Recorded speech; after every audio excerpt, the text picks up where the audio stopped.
에서 준비한 중국 마켓 집중 분석 코너 10미닛 차이나 오늘도 시작해 보겠습니다. 박준석 파트너 함께 하겠습니다. 안녕하십니까? 네, 반갑습니다. 오늘은 중국 증시가 그래도 같이 반등을 좀 하는 모습이었죠? 맞습니다. 어제의 충격에서 좀 그래도 회복이 됐다 이렇게 보고 계십니까? 네, 그렇습니다. 사실 이제 지금 현재 시장 자체가 전날부터 해가지고 많이 하락을 했습니다. 네. 하락을 한 이후로부터 이제부터 좀 봐야 되는 거는 그래서 중국이냐 미국이냐 어떤 것을 좀 선택을 할까에 대해서 좀 초점 맞춰가지고 제가 오늘 자료를 준비했었는데요. 먼저 차트를 좀 보시면서 좀 말씀을 좀 드리도록 하겠습니다. 네. 일단은 상해 종합지수나 삼두 성분, 그다음에 홍콩 항생 전부 다 마찬가지로 상승한 채로 마감을 했었고요. 그다음에 오늘 제가 가져왔던 게 지금 현재 이번 시장의 하락으로 인해서 중국 증시가 얼마나 많이 싸졌는가에 대한 이제 12개월 PER 정도 PER에 대한 차트를 가져왔습니다. 저평가 구간이다 그 그쵸. 말씀이시군요. 현재 지금 중국 주식의 12개월 선행 PBR을 보시게 된다라면은 현재 최근 10년 정도 가격보다 현재 지금 싸진 상황이다라고 보시면 좋을 것 같아요. 10년의 기간, 긴 기간을 비교한 그렇죠. 그 수치예요? 중앙에 있었던 점선 자체가 10년에 있었던 이제 10년 평균치에 있었던 이제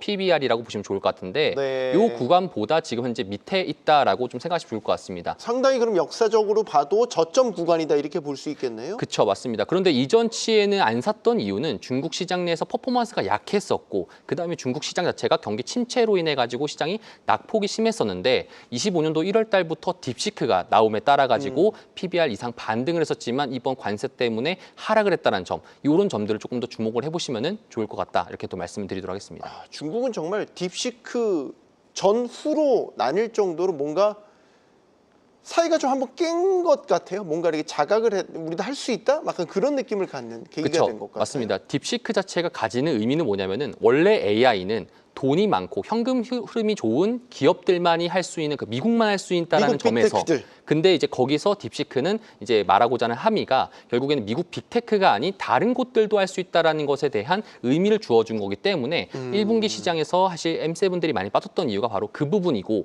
반대로 중국 증시가 많이 상승했던 것도 바로 그 부분이다라는 점들을 말씀을 드리도록 하겠습니다. 그렇게 미국 빅테크들의 전유물이라고 여겨졌던 AI를 중국 빅테크들도 할 수 있다는 걸 보여줬던 게 딥시크인 거고. 맞습니다. 그 M7 미국 빅테크들과 비교했을 때 같이 할 수 있는데 주가는 현저히 저평가되어 있다. 맞습니다. 그런 데서 투자 아이디어를 찾는다. 맞습니다. 그래서 제가 차트를 또 하나 또 준비를 했습니다. 네. 그래서 M7과 현재 지금 중국에 있는 이제 T10이라고 불려져 있는 이 기술주들에 대한 분석을 좀 가져왔었는데 21년도 1월을 기준으로 이 두 가지의 친구들을 제가 가져왔어요. 첫 번째 위에 있는 것이 바로 이제 우리가 익히 알고 있는 M7의 기업들이라 보시면 좋을 것 같고 밑에 이제 바닥권에 기고 있는 것이 바로 중국의 기술주인데요. 여기서 특별한 점은 그 중간 사이에 교차점이 발생되는데 그 교차점이 바로 오픈 AI의 챗 GPT가 등장했던 시점이고 그 당시 때 우리는 AI 시장에서 현금 흐름이 높고 미국의 빅테크들만이 AI 투자를 꾸준하게 할 수 있다라는 시장에 신념이 반영됐기 때문에 빅테크 관련된 이제 M7들만 상승하게 되었었고 반대로 밑에 있는 중국의 기술주들은 약세가 되었었습니다. 그렇지만 최근 들어서 M7들이 약세가 더욱 더 심해지고 반면에 중국 기술주 같은 경우에는 큰 폭의 낙세는 보이지가 않다라는 점. 그럼 다시 말해서 딥시크 이후로 많이 AI 판도의 흐름들이 바뀌었다라는 것을 여러분들이 직관적으로 볼 수 있는 그런 차트가 아닐까 싶습니다. 그 아까 차트 다시 한번 보여주시면 높이 자체는 M7들이 훨씬 더 높은 곳에 위치하고 있지만 끝꼬리 추세선을 보면 M7들은 아래로 급격하게 내려가고 있고 중국 T10들은 반대로 이제 위쪽으로 우상향하는 방향 쪽으로 지금부터 오르고 있는 중이고 서로 간의 그 교착점들이 조금씩 가까워지고 있는 듯한 이제 이런 움직임들이 좀 보여지고 있다라는 점들을 부각시켜 드리도록 하겠습니다. 네. 자, 그러면 이번 급락장에서 전반적인 시장 자금 흐름을 보면 테크도 물론 가장 많이 주목받고 있지만 중국 안에서의 내수, 소비 섹터 이런 쪽으로 이동도 좀 흐름이 보인단 말이죠. 맞습니다. 이런 데서 얻을 수 있는 투자 아이디어는 또 뭐가 있어요? 사실 최근 급락장 시장 속에서 테크 관련된 종목들이 좀 많이 하회를 섰지만 중국 내에서 반등을 했었던 섹터 자체가 내수 관련된 섹터라고 보시면 좋을 것 같습니다. 왜 이렇게 현상들이 나타났는가? 결국에는 최근 관세로 인해서 강대강 구도로 중국과 미국이 서로 부딪힘에 따라 가지고 중국 내에서 이러한 목소리 좀 커졌습니다. 부양책을 조금 더 많이 할 가능성이 높을 것 같다. 소비성 부양책들을 조금 더 시기적으로 빨리 빨리 앞당길 것 같다라는 식의 메시지들이 많이 지금 들리고 있습니다. 그렇기 때문에 그 관련돼 가지고 제가 오늘 소개해드릴 종목도 그런 비슷한 종목으로 가져왔었는데 바로 이제 영휘마트라는 종목이라고 보시면 좋을 것 같습니다. 영휘마트. 그렇죠. 영휘마트는 우리가 익히 알고 있듯 한국의 이마트나 홈플러스 같은 그런 이제 마트라고 보시면 좋을 것 같은데 내수에 있어서 가장 직관적으로 알 수 있는 이제 차트라고 좀 보시면 좋을 것 같아요. 주식이라고 보시면 좋을 것 같습니다. 중국 대형마트? 그렇죠. 뭐 중국의 업계 이마트, 1위입니까? 그렇죠라고 보시면 좋을 것 같습니다. 일반적으로 대중적으로 많이 쓰고 많은 사람들이 가고 있는 대형마트 상에서 있는 이제 그런 이제 마트라고 보시면 좋을 것 같은데 현재 최근 들어서 급락장 이후로 최근에 주가 자체가 많이 반등을 했었습니다. 이 반등의 의미는 시장 내에서 앞으로 나올 수 있는 소비성 관련된 부양책들이 많아지지 않겠는가라는 시장의 염원들이 좀 담겨 있는 이제 그런 현상이라고 좀 볼 수 있겠는데 우리가 여기서 좀 알 수 있는 것은 내수가 잘 되기 위해서는 위안화 자체가 강세가 되어야 됩니다. 위안화 자체가 약세가 된다는 소리는 시장에서 내수를 아무리 정책을 뿌리더라도 그 돈들이 중국 바깥으로 나가는 거다 보니까 오히려 내수를 할 때는 중국의 위안화에 대한 방향성을 중요하게 봐야 됩니다. 실제로 중국의 위안화는 이전에 제가 말씀드렸지만 7.3이라는 그 레벨이 굉장히 중요합니다. 그 7.3에서 현재는 지금 위로 갈지 밑으로 갈지는 아직까지는 모르겠으나 현실적 기준으로 만약에 방향 자체가 위쪽으로 올라간다. 만약에 위안화 자체가 약세로 흘러간다라 했을 경우에는 내수에 대한 부양책보다는 오히려 수출 중심, 빅테크 기준으로 조금 더 시장 자체가 그 부양 자체가 될 것 같다라는 식으로 해석하시면 좋을 것 같고 만약에 그게 아니라 내수 자체로 이제 하면서 7.3 밑으로 좀 강세가 된다라는 움직임을 보여주게 된다라면은 오히려 내수 위주로 좀 초점을 맞춰서 부양책이 나오지 않을까 이러한 움직임들을 우리가 이러한 인사이트를 토대로 알 수 있다는 점 말씀드리도록 하겠습니다. 그러니까 위안화가 약세면 쉽게 말해서 수출 가격 경쟁력이 강해진다. 그렇죠. 라는 거고 반대로 이제 위안화가 강세면 내수에 조금 더 무게를 치중해 줄 수 있다.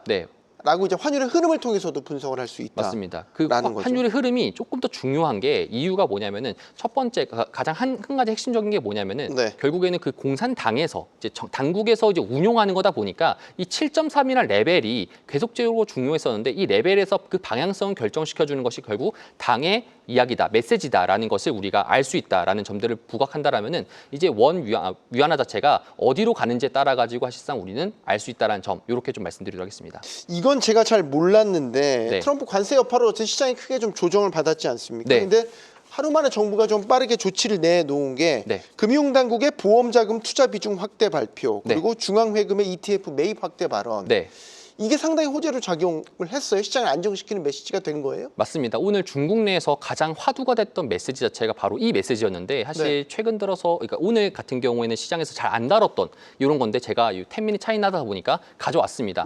오늘의 가장 핵심적인 메시지는 결국에는 중앙 정부 당국에서 어떠한 부양책을 펼치는가 사실 이게 되게 중요했습니다. 뭐냐면 관세로 인해서 서로 강대강대로 움직이다 보니까 시장 내에서는 야 이러다가는 이 부양책들이 조금 더 나와줘야 될 텐다라는 식으로 외신에서 블룸버그에서도 보도할 정도로 사실상 트럼프의 관세로 인해 가지고 경기 부양을 가속화를 해야 된다. 중국이 조금 더 해야 된다라는 메시지 나왔었는데 그로부터 바로 하루 만에 나왔던 것이 바로 이번에 보험자금 관련돼 가지고 투자 비중을 5% 정도 상향하는 정책과 그다음에 중앙회금이라는 이제 이런 우리가 쉽게 말해서 연기금이랑 좀 비슷하다라고 볼 수가 있겠는데 연기금들과 성격이 조금 다른 이유는 다른 점은 뭐냐면은 이게 국영기업의 4대 은행들에 대한 최대 주주라고 보시면 좋을 것 같아요. 그렇다 보니까 중국 내 공산당의 기업이라고 보시면 좋을 것 같아요. 우리가로 따지면 일종의 그 연기금, 뭐 국민연금이나 공제회나 이런 역할을 하는 곳. 그런데 이제 거기서 중국 정부에서 그 흐름에 따라서 돈을 여기 투자해라, 저기 투자해라 할 수 있는 국부펀드도 운용할 수 있고 따지고 보면 정부의 돈이라고 보시면 좋을 것 같습니다. 그럼 일종의 시장이 많이 무너지지 않도록 실탄을 투입해주겠다. 그렇죠.